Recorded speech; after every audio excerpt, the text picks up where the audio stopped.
Hello. Um, my name is Ezekiel Imani, and I am making a follow-up to the video that I had made around uh, probably February or March of 2024. The video particularly was about a non-emergency call that I made to the police in Richmond, British Columbia. This organization is the Royal Canadian Mounted Police.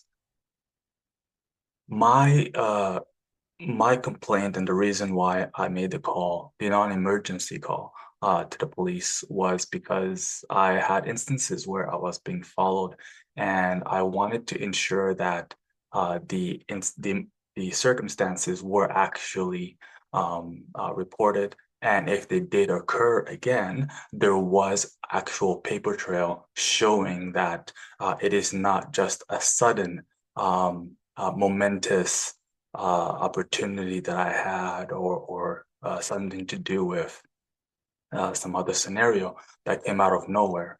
I wanted to ensure that there was some kind of paper trail, and that's why I made a non-emergency call. So during the non-emergency call, two police officers did respond. Um, that was Constable King, Joseph, and Constable Cayman, Connor. As a result of my interaction, which I did record before I even started speaking with the police. Um, Unfortunately, my interaction was not properly conveyed by the police, particularly Constable King Joseph, in his police report. He ended up lying in his police report. He wrote inaccurate statements stating that I gave those particular statements. Essentially, he fabricated what I spoke to him, and wrote a narrative that was very negative, wrote a narrative that made me look very hostile, wrote a narrative that could potentially have me apprehended under the Mental Health Act. So that's why I'm making this follow-up video because as you will see in this video, I will be looking around. I have some notes and I have documents to reference showing what Constable Joseph King actually wrote in his report, which was completely against me, for sure, completely against me. Even though I was the person that made the non-emergency call. So, um, in my interaction with Joseph King and the other officer that did arrive, came in, I spoke to them while it was being recorded. I also did ask them if they were okay with the video being recorded. Um, One of them said sure, and the other one said what video, but I was still recording anyways before I even met with them. Um, I was polite enough to ask, but yeah, at least one of them said sure, and it was in public, so it was my right to record. Um, so during my interaction, I did explain to them that I had multiple instances where I was being followed, and I wanted the moments documented because and that's the reason for making the non-emergency call, because it's not particularly an offense, but it is something that is considered suspicious, right? And it's particularly okay to make a non-emergency report regarding that kind of circumstance, just in case if it ever occurs. Now, I explained that to them very clearly. I explained to them my regular route that I was taking. I had no issues interacting with the officers. The officers unfortunately did bring in a mental health unit prior to speaking with me. And you can see in the video that I will reference in the description or even somewhere within this video that they were telling me they were waiting for someone. I asked them who. They told me that they were waiting for, I asked them something like a supervisor, and then they said, yeah, something like that. But it turned out to be a mental health nurse and a third police officer. I did not speak to the third police officer. I only spoke with the nurse, but during that interaction, I was very clear about what I said and what I did not say. And fortunately, it is recorded. Uh, in the report that Joseph King ended up writing afterwards, he wrote, this is me, Ezekiel Imani, right? My last name is Imani. He wrote that Imani explained that he observed a black male by a certain station by the bus stop and later observed a black female speaking with the black male. There's something wrong over there. I'll explain later. And then the police officer, Joseph King, then writes in his report, again, this is complete fabrication. I did not mention these things to him. Then he states in his report, the black couple got into the bus and Imani followed them into the bus. And then this is what he wrote about my interaction with the nurse from the mental health unit. He says, Imani was dissatisfied that police decided to call Fox 80, that's the mental health unit, and was verbally aggressive towards the nurse. And then when I tried to continue recording the entire circumstance to make sure that I had my side of the story documented, this is what Joseph King, the police officer, wrote in his report. Imani followed them from the rear and continued to film. This is to continue his narrative that I followed the black couple into the bus. But here's something that's wrong with this narrative, and you will see in the video that I will reference. It's an entire full video I recorded before I interacted with the officers. I was kind enough to ask, even though I did not have to.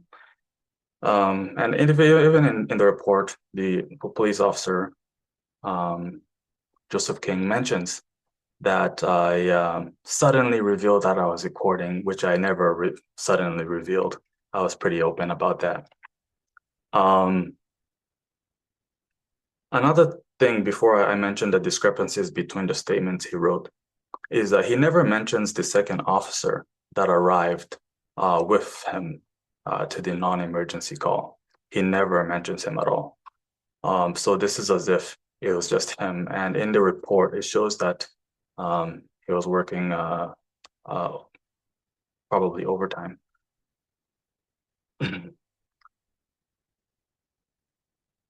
Now, what's wrong with these statements is the following. I never mentioned anything to him within my statement about a black couple. I never mentioned to him within my entire statement that the two people I observed were speaking with each other at all. I never mentioned to him in any form that the two people entered the bus together, ever. I never did. That was complete fabrication, like completely fabricated. And this entire narrative makes me look like the bad person, makes me look like instead of me reporting that I was being followed to have it documented, he changed it completely against me and states that I was the one doing the following. It's right here. It says the black couple got into the bus and Imani followed them into the bus. Imani was dissatisfied that police decided to call Fox 80 and was verbally aggressive towards the nurse. Sorry, I will stutter or speak slowly sometimes in the video. That's okay. Just be patient here. I was never aggressive towards the nurse. I was actually very respectful, but I was particularly respectful of my rights, okay? Because if I had continued speaking in that circumstance, look, a police officer here in his report completely made a non-emergency call against me. Like that police officer completely against me, even though my call was very simple. My statement was pretty straightforward, right? So if I had continued speaking with the nurse, I would have completely rejected my rights and the nurse would have had the right to actually make a medical assessment, and that could be against me because, look, a police officer wrote a completely false narrative. I don't know what the nurse could have written if I did neglect my rights and spoke with her and said everything I needed to say. But I did not call a nurse, I called a non-emergency police line. Okay, so then my rights were to speak directly to the police, make sure that there isn't a third party listening either. Because if there's a third party listening, that's a deterrence to actually speaking about a non-emergency circumstance, right? It's also a deterrence to be open about what I need to say. So I was pretty firm and respectful to my rights. I was respectful to the nurse. I even told the nurse when I continued documenting the entire interaction, I told the nurse, I love you. I love your work. That's what I said. Like I said, I love you. I love your work. I did not say anything aggressive or negative towards her at all. But the police officer wrote that I was verbally aggressive, right? So um, there's something wrong with this scenario.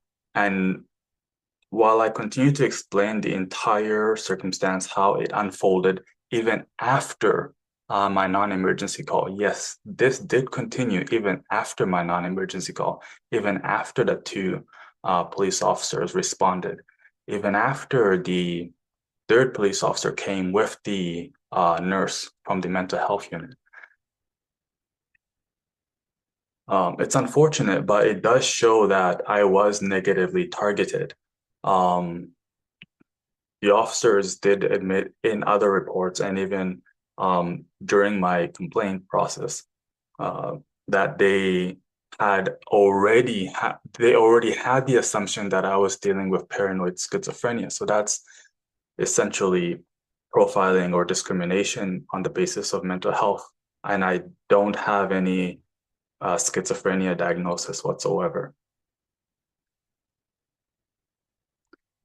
During that day, I was drinking a lot of coffee and just working as usual. Okay, so that's the part with Joseph King. What unfolded afterwards and what I was able to find out, unfortunately, I can't actually share most of these documents. Um, I won't. Most of them are considered confidential, and I would rather go through proper channels to address those directly. But I am quoting from my notes, and my notes are from the documents that I can share, right? Particularly because it's my information most of all. So this is the timeline of events to help explain what occurred that day, right? And how other officers, beyond just the two officers that I spoke with directly, um, uh, somehow became involved, and how the situation escalated from a police officer lying in his police report, completely fabricating the statement that I gave him, turning the non-emergency call against me, right? The person that calls. Can you imagine that? But this did happen to me. Um, so this is the occurrence. On February 9, 2024, I made a non-emergency call, okay? Two police officers responded. On February 9, 2024, the same day, the someone from the mental health unit that responded sent an email to the chief superintendent. This is the officer in charge of the entire Richmond Richmond Police detachment of the RCMP. So I'm not going to state in my video that the entire Royal Canadian Mounted Police organization is horrible, is corrupt. No, these are particular members of a police force that were targeting me. Okay. And they did it in a very negative manner to make me seem pretty hostile, or even make my interactions with the police in the future very difficult. Even though I always had respect for the police, I never gave them any issues. I always comply. I but now I just have to be more careful and not just comply all the time. Comply according to the law, but more careful with how kind I am and open and stuff like that, because that's just usually me. So on the same day, an email is sent to the chief superintendent. This is the officer in charge of the Richmond police force. Now that email does have some tension there, okay?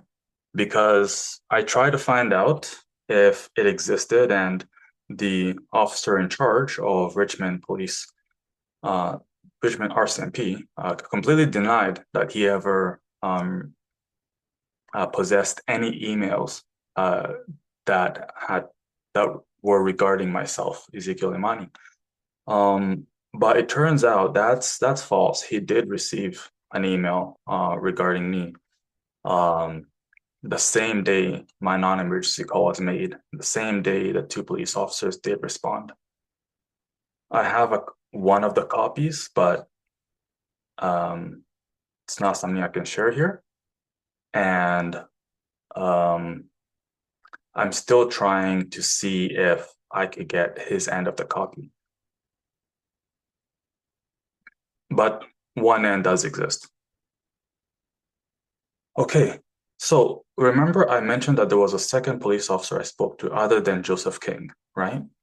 There was the other one, Cayman. So Cayman was never mentioned in the police report that had to do with the non-emergency call that I made, right? Turns out Cayman did write a report, but he wrote it over 6 months after the non-emergency call that I made. And it was about a few weeks before the RCMP in Richmond, British Columbia, had to respond back to the complaint that I made, because once I found out what he actually wrote in his report, because I am able, people in Canada are able to gain access to their own information, okay? So once I found out what he actually wrote and saw that he did fabricate my statement, and he lied in his report, and the lie is very serious and does negatively impact me,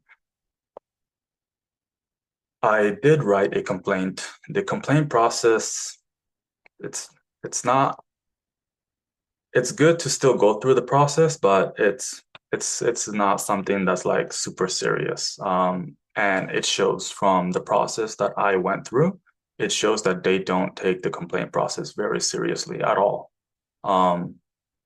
So I mentioned Connor Kamen did actually write his report about 6 months after the call that I made, 6 months after Officer Joseph King wrote his report. One moment, I have to plug in my computer. Now, a few weeks before the complaint process letter was finalized to be brought to me concerning my complaint, I mentioned the lie that the Officer King made. I also referred to them to my video recording of the entire interaction before I spoke with the officers.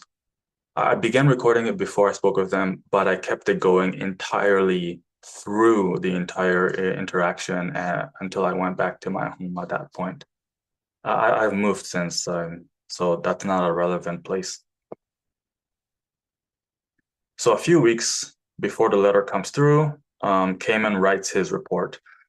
And then that's when Chief Superintendent Dave Chauhan, or Chauhan, I'm not sure how to pronounce his last name. His last name is spelled Chauhan. His first name is Dave. So the officer in charge writes his final letter. He completely supports Officer Joseph King's report. he completely says that he essentially finds that the investigation was professional, that Joseph King did everything right, and that he did not lie at all in his report. He had access to the video that I took. And more importantly, the Royal Canadian Mounted Police, the RCMP, made a transcript of my video. And the transcript is pretty accurate in terms of the quotations, okay? It's pretty accurate. But he had access to that too. And still, he said that there's no issues that he saw. The officer was completely professional. No fabrication, no lie. That's a serious problem because the officer in charge was unwilling to hold another officer accountable. So this is really bad. Okay. Now remember, I was able to find out that the officer in charge, Dave Chauhan, did actually receive an email regarding my non-emergency complaint the same day. Turns out that email is no longer in his possession. Okay.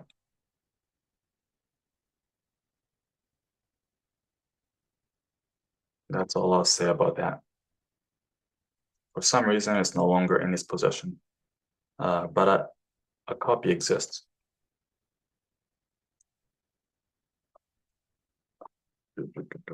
Now, that same day that I made a non-emergency call and the two officers responded, right?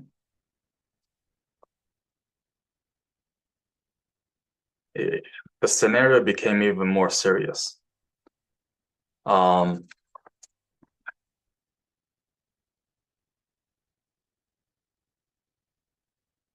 So that same day, I spoke with the two officers. One of them ended up completely lying about my statements in his report. I had a video, I submitted the video later on to the complaint process. So that same day on February 9, I'm not sure if it was another officer or if it was that particular officer, right? But on that same day, the exact same day, I was added on a it's a particular record that alerts firearms officers that this person is of particular interest. Okay? Yeah. That's pretty shitty. That's very, very, very bad. From making a non-emergency call, which was a good thing, right? To have some kind of paper trail about this circumstance that I was reporting. Then suddenly, not only was the scenario turned against me, but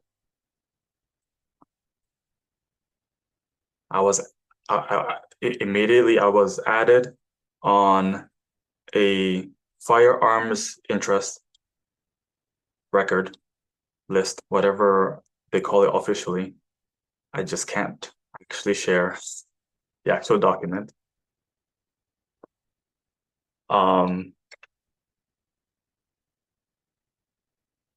Yeah, that's it. Suddenly the non-emergency call is turned against me. I was not the one being followed. Now I'm the one doing the following, according to the lie that Officer Joseph King wrote. Completely different from my my statement that I gave.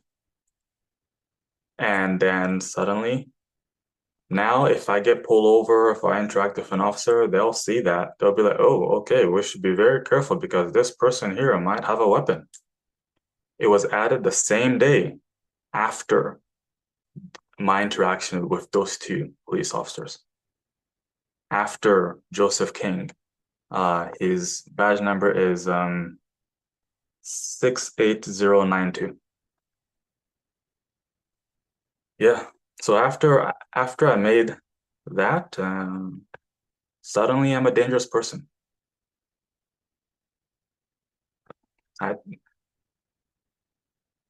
that's not good. That's not good at all. It shows me that those members, in particular members, right, intended to negatively target me and intended to negatively impact my life. And it all came from just a non-emergency call, something that was supposed to be as quick as, like, he didn't have to lie in his report. He could have just wrote, Imani stated that he was being followed by certain persons. This is what he said. And that's it. Just write that into the report and done. That's all he had to do. He didn't have to turn the situation against me. He didn't have to reverse what I actually said. He didn't have to create an entire statement that's fabricated.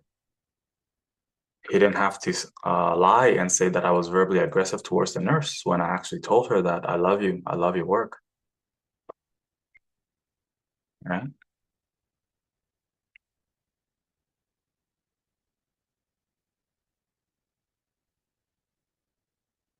I'm gonna see here that I'm not missing anything else that I should actually mention. So this particular officer, Joseph King, like, in his pursuit to make me sound very, very negative to turn the situation against me, because his report could potentially have me apprehended under the BC Mental Health Act, right? If I interacted with another officer and that other officer had the motive to lie, like Joseph King did, he could just be like, you know what? Hey man, what are you doing? You're asking me too many questions.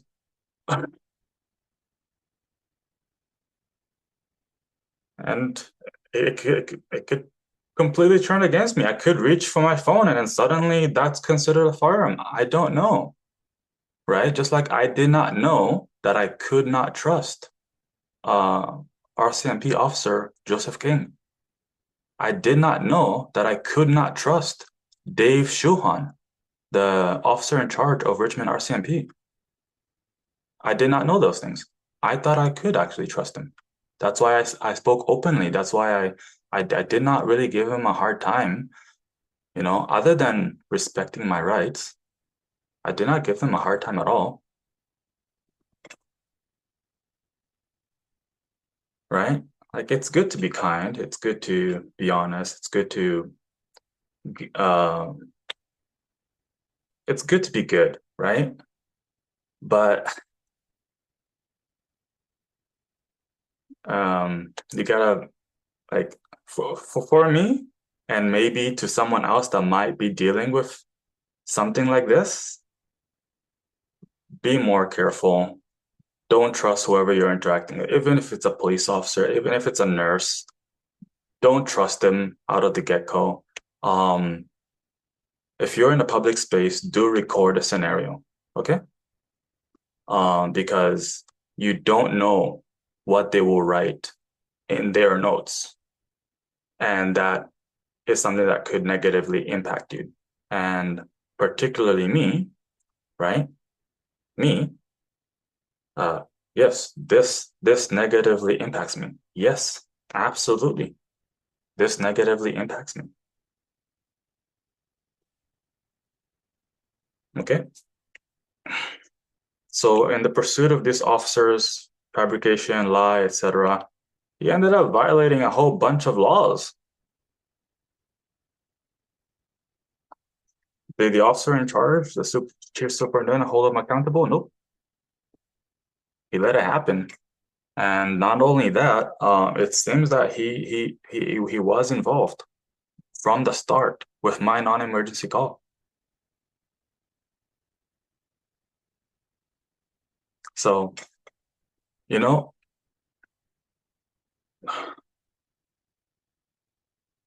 Yeah, I did everything that I was supposed to do right. Okay. Suspicious activity, don't make an emergency call. Non-emergency, right? Because you could even make a non-emergency call just to ask a question, right? That's like if you go to one of the detachments around here, like sometimes they'll just be, oh, just pick up the non-emergency line and ask us if we're still doing a particular thing, check for updates, stuff like that, right? So I made the right call to the right line. I went through the administrative process to actually make the complaint.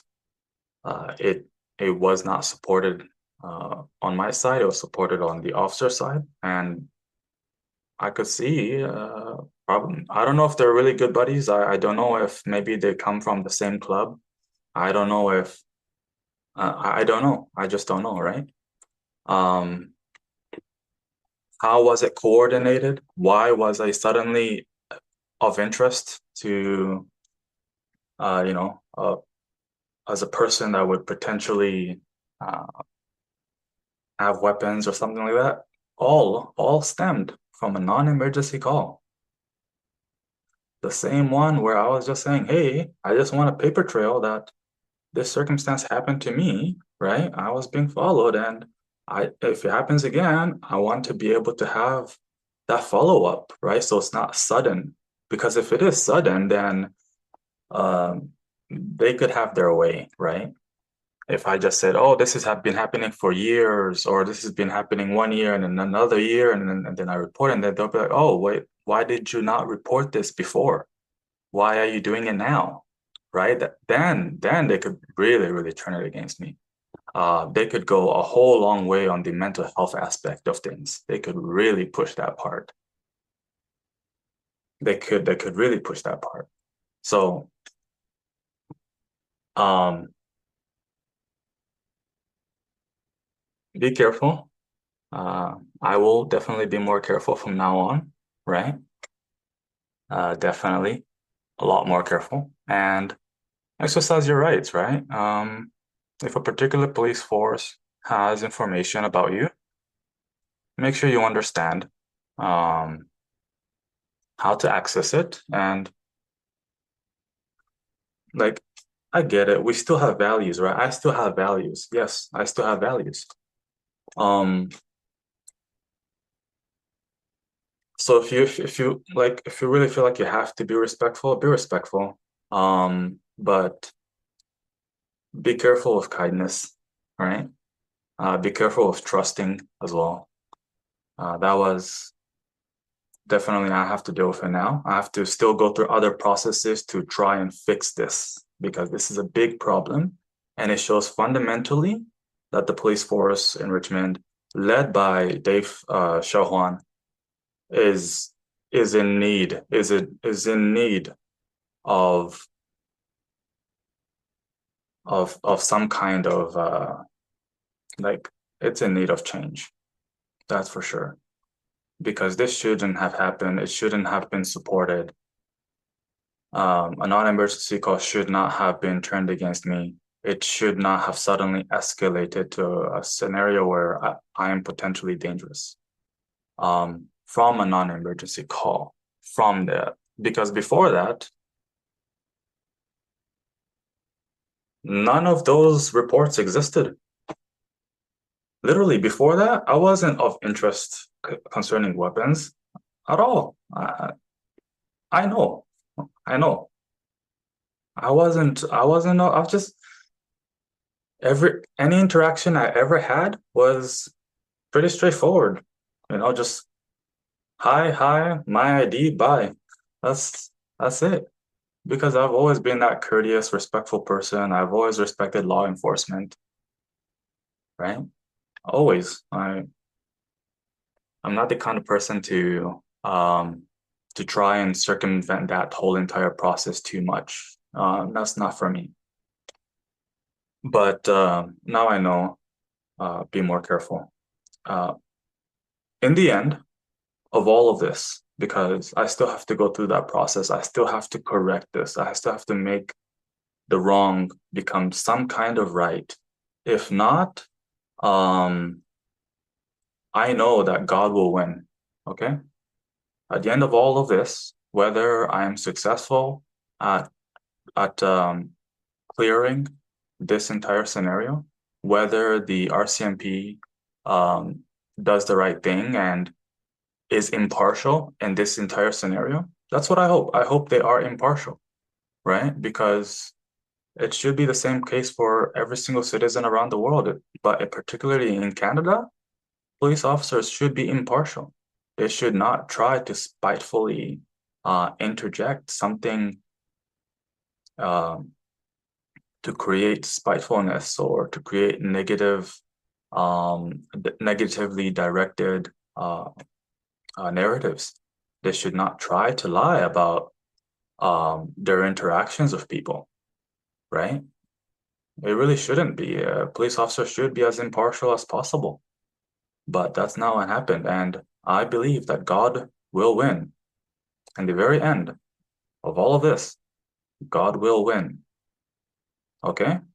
Particularly for me, like it was a time of transformation for me. It was a time of renewal. It was a time where I I was really growing in my relationship with Alpha Omega. But God will win, right? God will win. That's for sure.